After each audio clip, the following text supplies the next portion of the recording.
Hello, my delicious co-creators and goddesses, because this conversation is for you. Today, I'm with Nicholas in South Miami Beach, Florida. How are you, Nicholas? I'm well. Thank you so much for having me today, Lilou. Exciting to have you. You're an author from this amazing publisher called Inner Tradition. I'm also an author there. I love them. I love the author that they published for having interviewed many authors from this publisher. It's deep knowledge, and this interview is going to be deep and very insightful. I read several of your books. I have here the latest one, Stones of the Goddesses. And let me tell you, it has amazing knowledge in this book, and we'll try to share as much as possible here in this interview. Of course, I love the book on the stones of to heal the karma. What's the exact title? Crystals for Karmic Healing, transform your future by releasing your past. Yeah, that's amazing. So we'll cover the karma also, and how the stones have a precious role in this time and space for women, but for the divine feminine in general. You've been interested about this topic for over 20 years, 25 years. Where did that came from? Just so that we have a little bit of a quick background from you. Yeah, so I was that kid who picked up rocks everywhere he went. It might be the beach, it might be a family trip to the mountains, but this call from the kingdom of stone was something I always kind of responded to. My grandfather saw this, and he gave me my very first piece of quartz, a piece of clear quartz crystal from Hot Springs, Arkansas, and stone was transformed, and I was transformed by stone, and it's been a love affair ever since. Was there a communication back then between you and the stones? Were you understanding, I guess, as the years went by and through, you started to increase your knowledge and research, but at the beginning it was very intuitive. It was very intuitive in the beginning, but it was also not very structured. I didn't have a lexicon for the experience I was having. I was just there with it. There was something enchanting about rocks and minerals, and I just sat there and was enchanted by it. I mean, probably the best meditative experiences I've ever had were just marveling over that first piece of quartz, even though I didn't know what meditation was. I love in the book you speak about the crystal gazing. Yeah, I mean, there's this amazing gift that crystals give us. They're catalysts. They allow us to do so much more, whatever that might be, with less effort. So when we connect, even through that sort of visual connection to the mineral kingdom, it can take us to new worlds. Yeah. Tell us about the transformation you think is possible by really embracing and opening our minds and heart to the possibility that crystals can transform our life and even bring the divine feminine. It's actually their role even to bring the divine feminine to support us in this transformation and to this new earth. Yeah, I mean, there's so much to unpack there. So crystals themselves are just amazing catalysts for change and transformation. They function as teachers, as healers, as guides. They're the way showers for the new consciousness. You know, our perfected soul is no less geometrically perfect in some sort of higher dimension than crystals are here in 3D. And so we feel this sense of resonance. They want to help us remember our innate divinity. And so as far as connecting to the divine feminine, you know, we've experienced over a long time the pendulum swinging too far in one direction. Crystals can help us tip things back in the other direction with less effort than without them. And certainly, you know, let's think about how we personify nature. It's Mother Nature. We think of the earth as being this solid matrix of rock.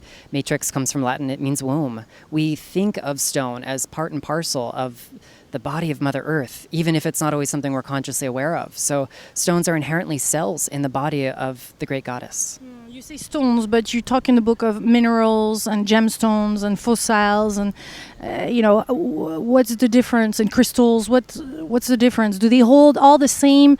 And you're saying the book like clear, like focused kind of energy. Do they all carry that, depending on which realm they're from? So, you know, each one's going to have its own personality, like us, but they all have very similar potentials. So let's start with a crystal. A crystal is a solid, usually, substance with a regular composition, repeating structure. So crystallinity is the definition of the mineral kingdom. So minerals are naturally occurring, inorganic, solid crystals. Rocks, on the other hand, are comprised of maybe more than one crystal, more than one mineral substance kind of aggregated together. So you might have something like granite, which is a whole slew of minerals formed through igneous activity. But you might also get something like marble, which is mostly just calcite. But it's the fact that it's these little crystals interlocked, not a single mineral, but many that have come together. But because at their heart, they're all crystalline, they all have this ability to cohere and harmonize energy and therefore information. They'll help to really propel us forward on our path, whether it's the noblest of emeralds or diamonds or the humblest of rocks we find in our garden. Yeah.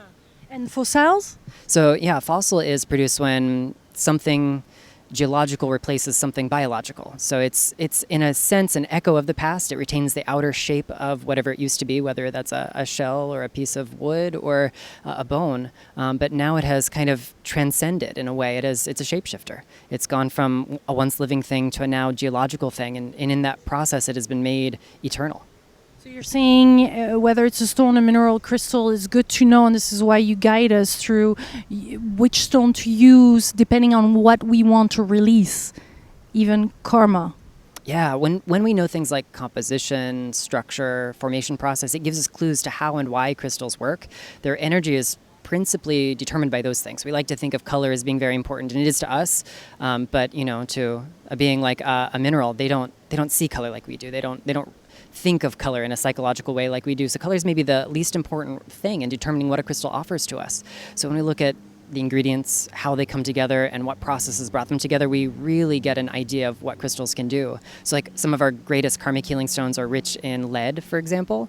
Lead is the planetary metal of Saturn. It's this very alchemical, dense vibration, but Saturn mythologically is the lord of karma. So if we want something that's got that very Saturnian karmic energy, lead-bearing minerals, that might be something like galena or cerussite or something, just a hint of lead like amazonite. They tap us into that karmic frequency through their chemical composition. And do you, because at first, when you start with all these different stones, you might be actually guided by the colors. Some people say at the very beginning, the colors can help you a little bit, like in parallel to the chakra colors, to find the kind of stone. But then as you dig a little bit deeper, it's not quite like that, or can we at least start with this on this basis? Yeah, I mean, color is important to us. So the relationship we have with color is going to maybe determine how much energy we put into that. The physics of it, color accounts for about 1/14 of all of the energy emitted, the measurable energy, I should say, emitted by a rock, a mineral, a fossil, anything. But our values, our relationship with color is something that affects us. It might not be something we can measure with physics, but if we change the way we feel, the way we perceive something, that influences our electromagnetic field, and that's a very physics-based thing. So there's a backdoor route that color can work on almost instantaneously. But as far as the structural chemical makeup goes, color may be less important. But also think about how much the value of color has changed over time, and how much we might culturally imbue.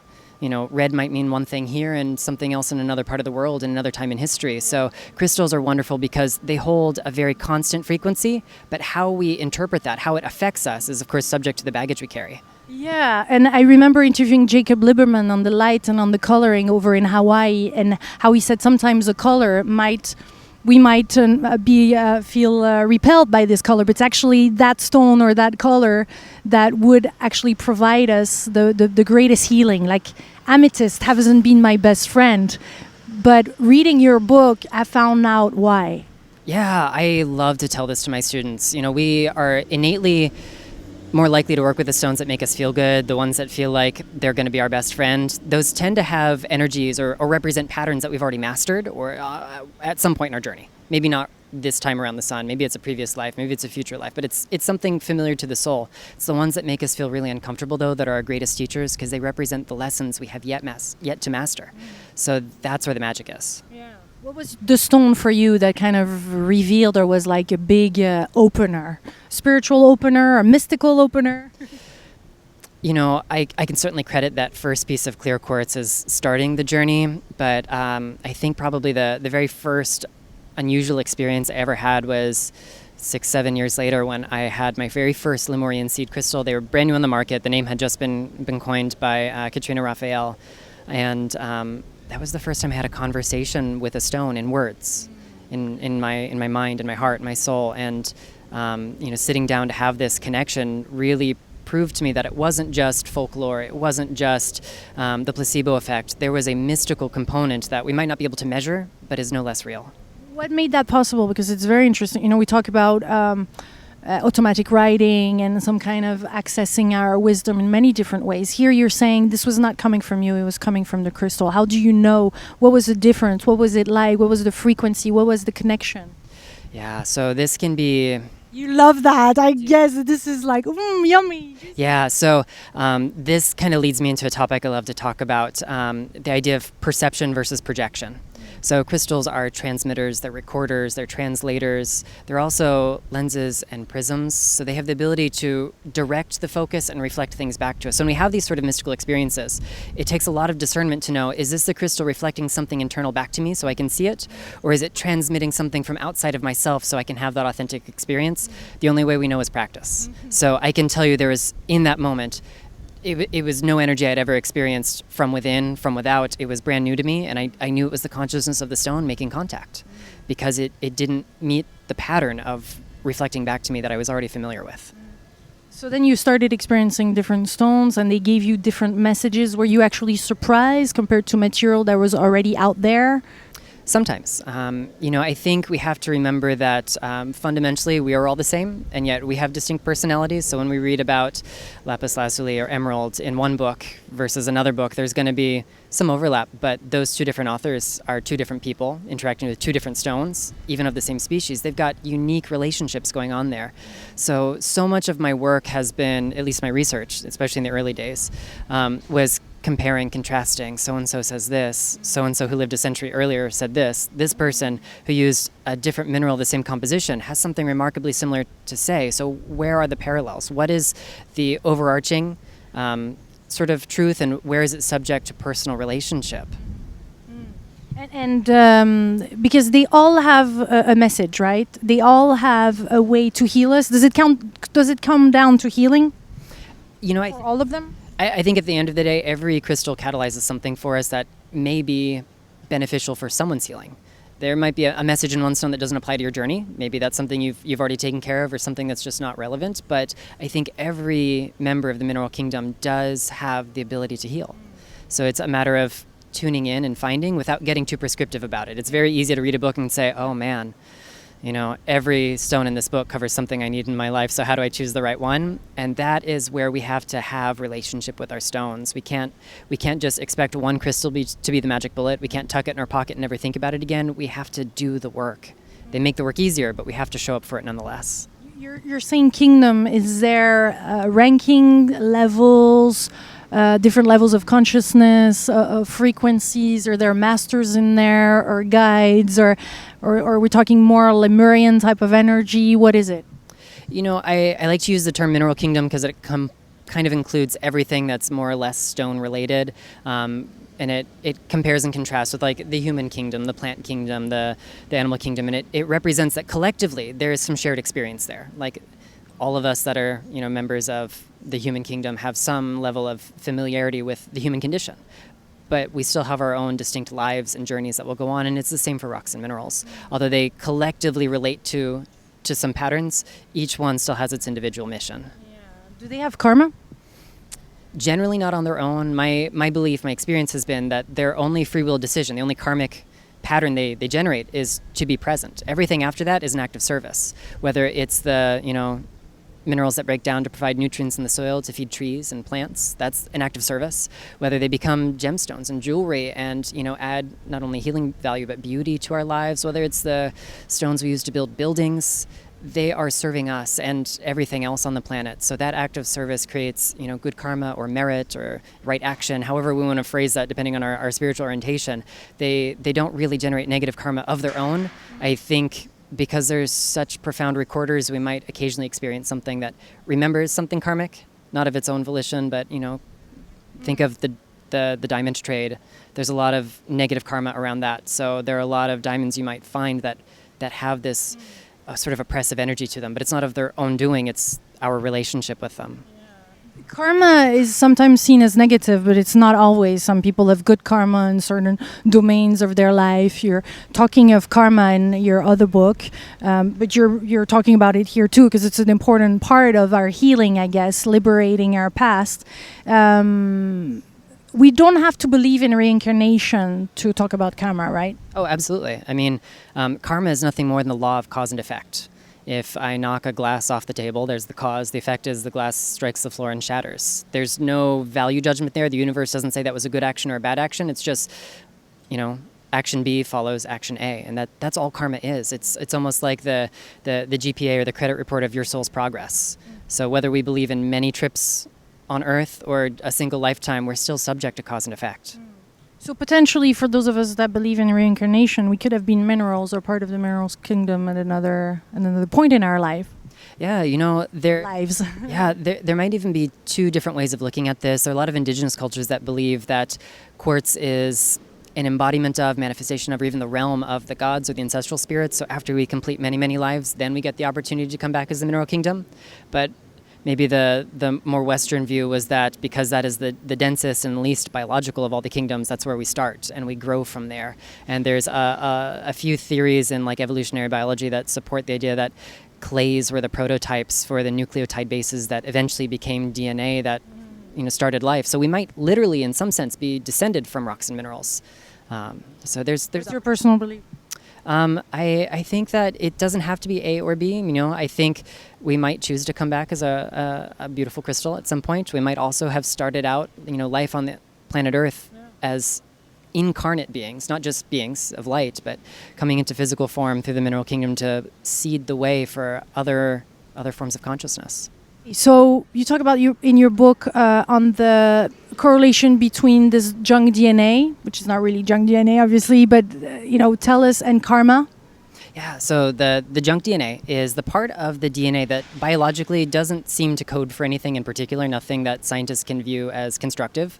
So DNAs are involved in protein synthesis. It's the ingredients, the recipe book for making all the parts of us.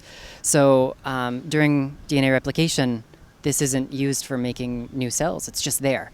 My belief is that this is the part of the DNA that remembers our soul's past, our collective past. Our ancestral memories are stored there. So although it's not involved in protein synthesis, it's not a record of what ingredients go in which cells. It's a record of which parts of our soul's past we still have yet to transform.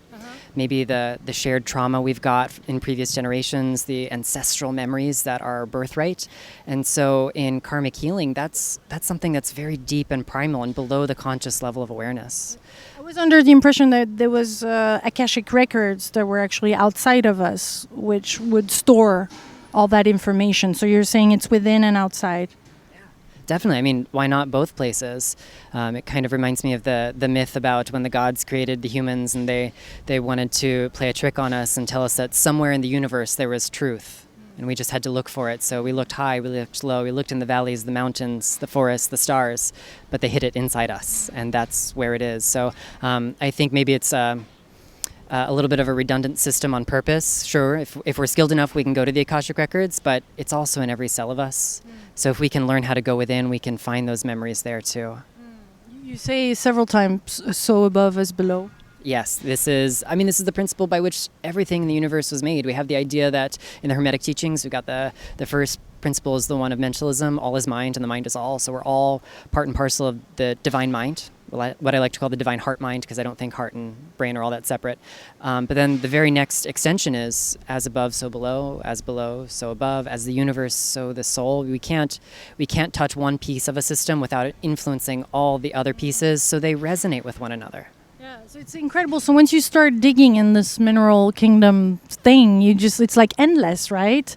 It's all your books are coming. Here you're talking about the stones of the goddess. Another book was on the divine feminine and the healing of the karma. You're still gravitating around that because for you, this is the most precious piece that the kingdom is delivering at this point. And this is why we're more and more, all of us, exposed with stones and have stones around us and are wearing them. Yeah, the potential here is limitless. I could write 1,000 words every day until the end of time and never tell the whole story of the mineral kingdom. So we have to kind of zoom in and pick one topic to do for today or tomorrow or for the next year and a half. And so even when we focus on something like just transforming our karma, just healing our hearts, just working with the divine feminine, those hyper-focused topics still relate to the bigger picture, because if we transform one piece of us, we change the whole world. When I let go of some of my karmic baggage, there's less karma here on planet Earth. So every sentient being on planet Earth benefits from that. And crystals are such beneficent beings. They're here to facilitate whichever part of the journey we're on, whether it's the very beginning or whether we've been to hell and back and are still doing the work. They're advanced stone to work with. I thought the obsidian, for example, was a very advanced stone. I found out ruby because I tried a jade egg and ruby. Oh my God, it threw me off to some different kind of areas in my life. It's surprising sometimes what we read, again, going back to this, and what we experience. And what would you recommend to just open our hearts and our minds to beyond what's in those great books that you wrote, but just really experiencing truly what the minerals are individually and collectively here for us on our journey? I mean, the first thing we got to do is like cut out some of the noise of life. You know, shut your cell phone off, find some quiet space, get some natural light, because South Beach, because it's very noisy here. Yeah, I mean, and then just spend time with your stones. My favorite beginner's meditation that I will teach people for those who love crystals but are not keen meditators is just contemplating your stone. Like, what does it look like? How does it feel in your hand? What is the texture, the weight? If you close your eyes and imagine where you feel its energy, where is that? If that energy had a color, a shape, a sound, use whatever sensory input is relevant to you, because we all perceive things differently, and just get to know the stone in that moment, and then do it again the next day and the day after that. And it's going to change, but you're going to see some patterns that are the same. You know, you might expect lapis lazuli to always kind of be this image of beautiful, brilliant, ultramarine blue light inside you. But maybe sometimes you experience its energy in different ways. So where are the common themes? And as we do this, two things are happening. One, we're actually learning to develop spiritual practice, even if we didn't package it as that and label it as that. But the other thing we're doing is we're opening the door for the conscious mind to be really driven by something. We're distracting the mind entirely, so the subconscious can be in perfect relationship, total communion with the mineral kingdom. And so that distraction of looking at the beauty of our favorite gems is allowing the soul of us to speak to the soul of the stone. There's some stone that seem to have, though, ancestral, like you're talking of the lapis lazuli, which is related to Egypt. And personally, I just love putting it on my throat chakra and just sitting there or sleeping with it and having wild dreams. It seems to, like, we're instinctively drawn to a certain stone, and it can heal just like that by just intuitively following our hearts or intuition that we have to heal us. Or because you explained many complex rituals and ceremonies to do in your book, so is there different type of levels of healing? So first and foremost, the right healing and the right tool for you is the one that works. What works for you might be different than for me. For someone who does not trust their intuition whatsoever, maybe someone really inexperienced, the idea of having the rituals, the meditations, the exercises in the books is to give them the template. But it's like a recipe book. You know, if a recipe calls for oregano and you despise oregano, you can substitute something else as long as you know that it will work. So in the beginning, we follow recipes to the T. In the beginning, we follow rituals and meditations to the T. And then over time, our intuition takes the driver's seat, and it can lead us in really beautiful ways and go off the beaten path, but still provide immense healing. So I think we need both. We need space for both. Our heads and our hearts are part of a greater unity. They're not disparate pieces. And lapis, for example, you know, that's the ultimate stone of harmonizing head and heart. So they become that unified force. So the deeper our relationship gets, sometimes the less complicated our work gets as well. A lot of my personal rituals these days are just kind of sitting in stillness with a stone. Although I love the grids, I love making complex grids, I love doing all those other things. The inner work is the most important component, and we don't always need the outer tools for it. It's amazing how, as we evolve too and grow, or at certain periods of our life, they're just a bit lighter, we're just opening up, and also the energies, cosmic energies, we're lighting up those rituals, or it's becoming more simple, or we can even connect with the stone without having the stone in our hand. Like, I remember the time where I used oracle cards to be more intuitive, and now it's like I don't need it as much anymore to find those intuition. I guess with stones it's the same. Yeah, this is something I've been experimenting a lot with in my personal practice to simplify things. You know, rocks are heavy and I travel a lot, so I can't have one of everything with me. So learning to tap into that consciousness that's beyond the physical form. You know, we're not limited to our physical bodies either. We've just forgotten that. Stones haven't. You know, the collective electromagnetic field of Mother Earth is in part generated by everything on Mother Earth, including the minerals. So if we tap into that bigger field of potential, the energy of every stone is within that resonating force. So we just have to learn to fine tune and find the frequency that is what we need, whether it's lapis or emerald or something weird and unusual. There's some stone that seem to disappear. Talking of weird things, I'm sure you've experienced more than one or two weird things with stones. Yes. I'm a firm believer that most of the time we have a pretty ordinary explanation for things that seem extraordinary. When people come to me, my favorite crystal broke, what does it mean? It means you dropped it, Real life happens. Why did you catch the flu? You sat next to someone with a virus. Sometimes, though, there is deeper meaning. So it's that idea of perception versus projection. Again, you have to fine tune that for yourself. But I have a very favorite story about losing one of my most beloved amethyst crystals as a teenager. I lost it at the beach. It went out to sea. And 2 weeks later, it reappeared. It's almost as if it rematerialized on my bathroom counter. So... Is there a way to, actually, I know you speak about that, intentions and programming crystals, and there's different kind of, I guess, school of thoughts, or however you want to put it, like they have an intention already, rocks and crystals have already their intention, set them free and just live what they have to give you, or we should set an intention and program them. Where do you stand in all this? I think both of those things can be true at the same time, but we have to remember that because this is about relationship, it's not just about what benefits the stone most, it's also about what benefits us the most. So I would never force a crystal to involve in co-creating on a task it was uninterested in. I would ask politely, and if you feel intuitively the answer is no, find another rock. But ultimately, the idea of programming isn't setting a strict definition of this is the only task you can do, but it's an invitation. Let's co-create together on this theme in my life. And if we surrender the stones, higher awareness, and also through the divine's higher awareness, it might not materialize the way we expect, but it's subject to that or anything greater. But the other benefit of programming is we're also programming us. If you go through all the steps of programming your favorite gemstone, and you do this often, you can leave the stone at home and the benefits are working because now you carry that programming, and that's a big part of the benefit too.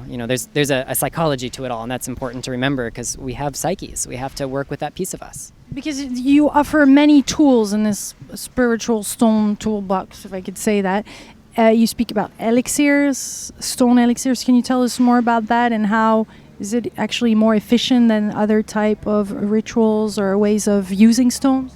Yeah, so I love co-creating with water. I mean, I grew up not far from the sea, so that's always been something that's really magical to me. So the idea of imprinting water with the vibrations of stones is something I really enjoy. We know from the work of Marcel Vogel and Dr.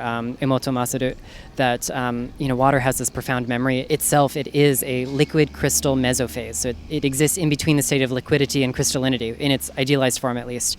And that form is shaped by the energies that it's subjected to. So if we take a crystal, we can imprint and alter that water. And so we can then use that water in a very intentional kind of way. As long as we do this safely, don't poison yourself with a lead-bearing stone, for example. But if we imprint those energies and then take them internally, it's a whole new relationship with stones. How long does it need to sit there with the stone? There are a lot of different schools of thought on that.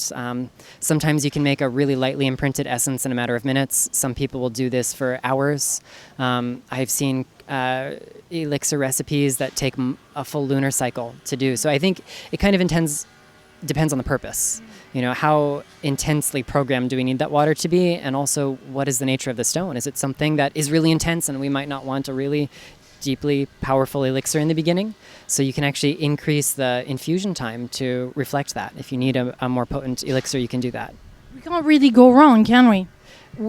Generally, no, as long as we kind of surrender to that higher power. But there is such a thing as too much of a good thing. If you fall in love with a stone, or maybe you find one of those stones that you haven't fallen in love with yet because it's really uncomfortable, and you decide, I'm going to learn this lesson, I'm going to master it, and you buy 20 pounds of it and keep it on you at all times, it's going to be a hard few days at least, if not weeks or months. So sometimes it's about the right time. Yeah. Actually, that's a good question here that I'm sure a lot of co-creators are asking themselves, because I've been asking myself this also, the size of the stone. Does it really matter? Yes, but maybe not in the way that we think. So if every other quality parameter is the same, same exact shade, same shape, similar dimensions, similar purity, then what happens with size is it increases the amplitude of the energy field. It's like cranking up the volume. So bigger sound. Oh my God, there's so much sound around here. We're in South Beach. You might hear some different kind of, this is, yeah. Yeah, so... Sorry about that, but we're in our little bubble here, but there's still a lot of sound. Yeah, so bigger is louder, but bigger is not better. So sometimes we need that really huge speaker, that giant antenna to get the point across. But if we're right beside each other, we can whisper and be heard. So sometimes a small stone is the right stone for one job, and a big stone is the right stone for a different job. But there's no universal. You have to have bigger stones. You have to have higher quality. Of course, our pocketbooks, our wallet determines some of these things. We can't all afford, 1,000 carat gemstones. So maybe the little inexpensive tumbled stone is the right job in a sense. Ultimately, the spirit of the stones speaks the same no matter what. And it's up to us to tune into that and really be present with it. I remember even trying a ruby from Madagascar that was like untouched raw versus the transparent and the beautiful gemstone. And it seems like I heard that it was still the same vibration, whether it's the gemstone or one that is not as transparent ruby, but it will still do the similar healing. So it's not a matter of the price or how clear it is. To a certain extent, that's true, because it's the same sort of fundamental note that it's singing. But if we're talking about ruby, and you can have a wide range of purity, clarity, quality there. Imagine the one that is gem clear is like that laser-like focus, and the other one might be softer and more diffuse. It's more like a flashlight. There are some jobs that are much easier to use a flashlight for, and there are others that you might want the laser. You might not want the laser all the time, though, because it can be unsettling sometimes. So we have to use a certain amount of sensitivity. There's some spiritual tools that you really can't do anything wrong with, but it is possible to misuse gemstones. Not that I think they cause lasting harm, but they can leave us feeling out of sorts. They can maybe accelerate things that we weren't ready to accelerate. So use some sensitivity. There are some rituals that could be a little bit. I mean, you're talking here of soul contracts and even how do you say? And not launching them again, but like renewing them and liberating ourselves from past life soul contracts. So these seem to be huge rituals. I mean, it's like, wow, I know we have the power to do this, but maybe we don't know really the repercussions of all this, no? That is a really good point. Just because we can do something doesn't mean we should do something. I can stick my finger in an electrical outlet, but it's generally not a good idea. Just because we can engage in the ritual, we can contact a cosmic force that can create big change, doesn't always mean it's the right change for the right time. Start with the small things. So, if we're talking about karmic healing in particular, and we're trying to really deal with these soul contracts, maybe start with the kind of karmic healing stones that reveal the why and the how of things. Because sometimes all we need to know is what happened and why it happened, and we can move on from that. Other times there are persistent patterns that we have to use bigger tools for. So, no need to pull out the sledgehammer when, the little tiny mallet will do. And as far as the divine feminine, which obviously is for men and women, and from my understanding, the sacred feminine is about this unity and coming together in the female and masculine sacred aspects of ourselves. What are some of the stones or rituals that you would recommend, especially right now, and why they're precious in this period of time? Yeah, so There are so many capable stones for healing all the world's ills. I'll list a couple of my favorites that I think are very timely, and one is lapis lazuli. It's a great karmic healing stone. It's a great emotional healing stone. It's a great stone of self-mastery. When we look at the mythological record, we see so many connections between the divine feminine and lapis lazuli. It's connected to the goddesses Inanna, Ishtar, Ereshkigal, Venus, Aphrodite, Isis, Mach. The list goes on and on and on. But there are so many themes that recur in them. Themes of sovereignty, themes of sacrifice, themes of reclaiming your power. And the human populace at large, male, female, doesn't matter what we are, how we identify, where we live, we are by and large systematically disempowered by the elite, by the powers that be, by the patterns that continue. And so a stone like this helps us have the vision we need to kind of shift the pendulum in the other direction and say to myself, I'm worthy of this simply by being. I am worthy of something better because I exist. I don't have to do anything to qualify. I don't have to be anything in particular to qualify. I am enough. And if that isn't speaking to the idea of the sacred feminine rising, I don't know what is. Other stones you love? Oh yeah, absolutely. Lately, I've fallen in love with emerald. I've always kind of appreciated it. It's a hard teacher at times, but Why hard teacher? one of the themes of emerald is truth, and we're not always really prepared to face truth. In the sort of astrological lore, it's associated with several planets, but one of them is Saturn, and I love the energy of Saturn. I have a lot of Capricorn in my chart, so I get real comfortable with the discomfort of Saturn.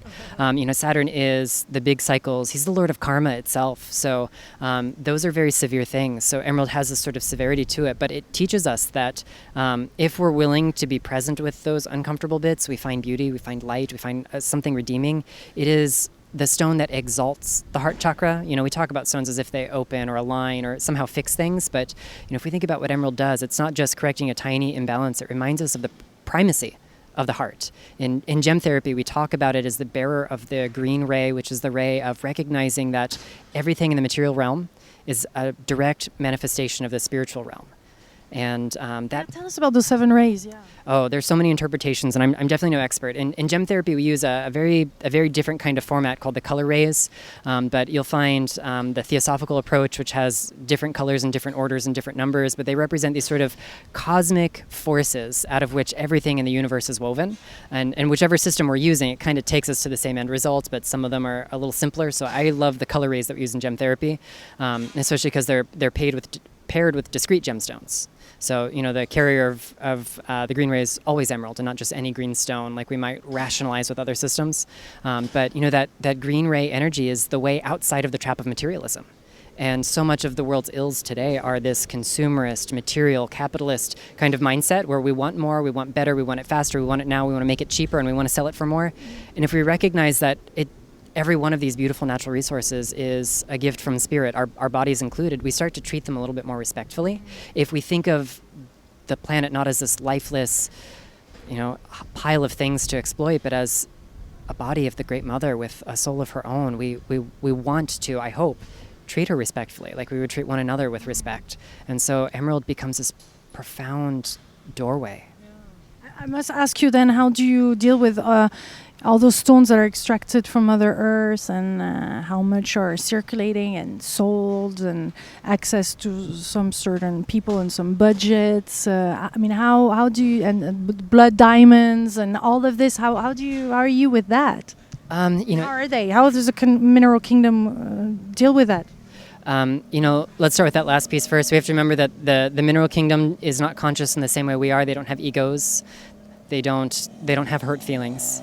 They're here to be of service, but it's about how we enact relationship that really matters with our end result. So, how do I feel about it?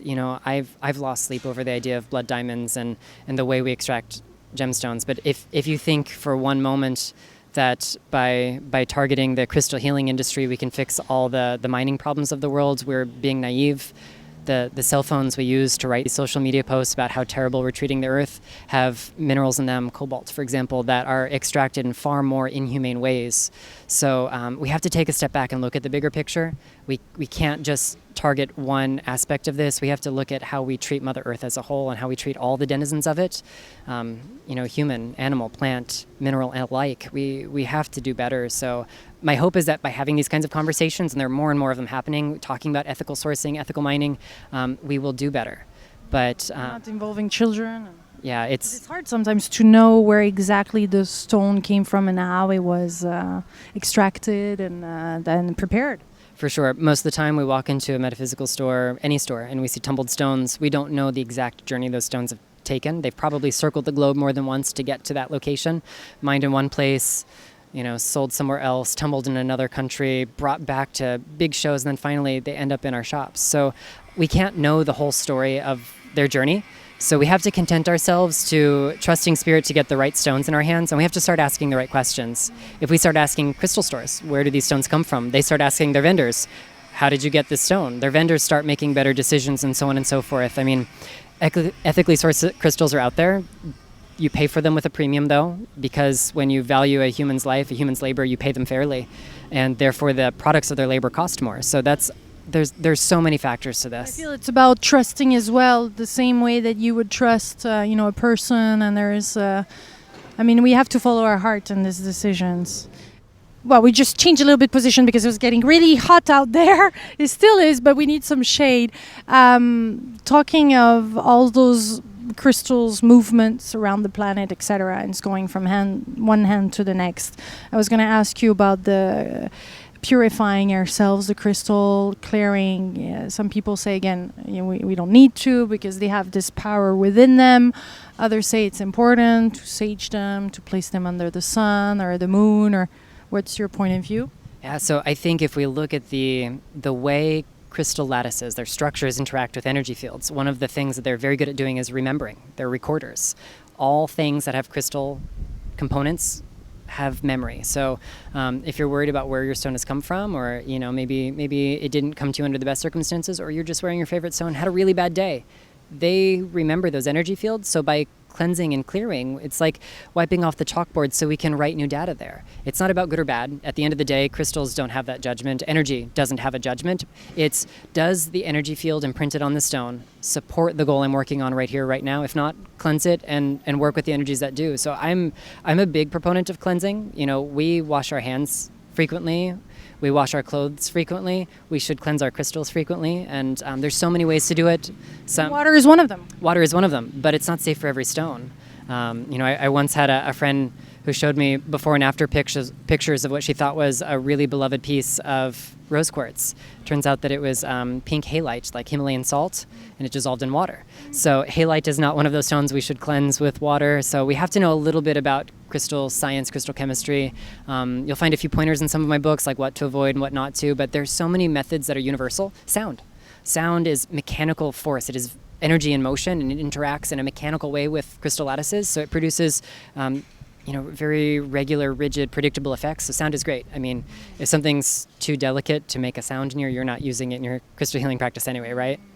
There's no masters, or like sometimes we speak about Saint Germain and you refer to Archangel Michael or the violet light, or how amethyst, I've heard of this many times, is a clearing stone for others.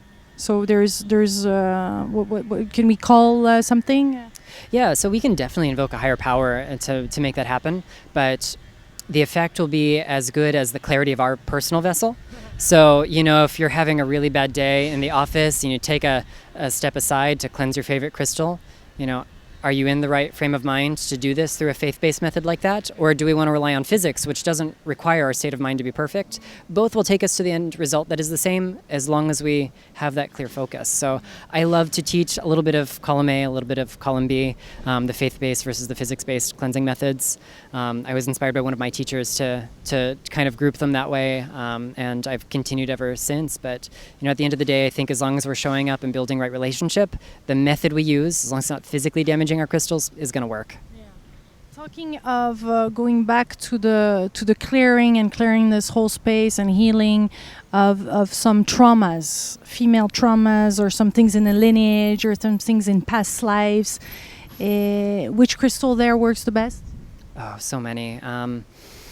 We could come back to lapis. Lapis is often recommended for survivors of abuse of all sorts, all people, all genders. Some of the crystal healing literature specifically focuses on sexual abuse, especially that women carry, whether it was their own or it's that genetic inheritance. So I think that's a great one. Moonstone as well, because moonstone helps us learn to mother our inner child. We all have to be the parent to our inner child. We can't rely upon our biological or social parents to have done that for us perfectly. They did the best they could with the tools they had, but they were humans too. So working with stones like Moonstone and Larimar even can help us really nurture that inner child and learn to transcend those traumas, release them, step into something greater. Yeah, because there is much greater to live, right? And we're never alone. The mineral kingdom is everywhere, so we can tap in this infinite power and wisdom at any time. And remember how great we are, because potentially that's what they're here for, to support us and elevate the divine feminine, right? Absolutely. Let's think about it. Everything on planet Earth is built on top of stone, maybe on top of other things on top of stone. But even when we look around us, the high rises here, the steel, the glass, the concrete, the plaster, those are all derived from minerals. So we cannot be separated from the influence of the mineral kingdom. And when we look at crystallinity as a whole, our bodies are inherently so crystalline. We're made up of water. Water is a liquid crystal. So by molecular count, we have more water molecules in our body than any other molecule we're made out of. So if we tally up the number of molecules, more than 99% of them are water molecules. It means more than 99% of us can be crystalline. And that doesn't even take into account all the other crystalline components, the hemoglobin in our blood, the phospholipids in our cell membranes, the calcium minerals in our teeth and bones. We are living crystals. So as we learn to work with those external stones, the crystals that we see from the mineral kingdom, we can also remember that we can program ourselves, we can clear ourselves, we can transmit those same frequencies of healing, of transformation, of growth from the body's crystal system. So which mineral are you? I'm a Nicholasite. I love that. Okay, awesome.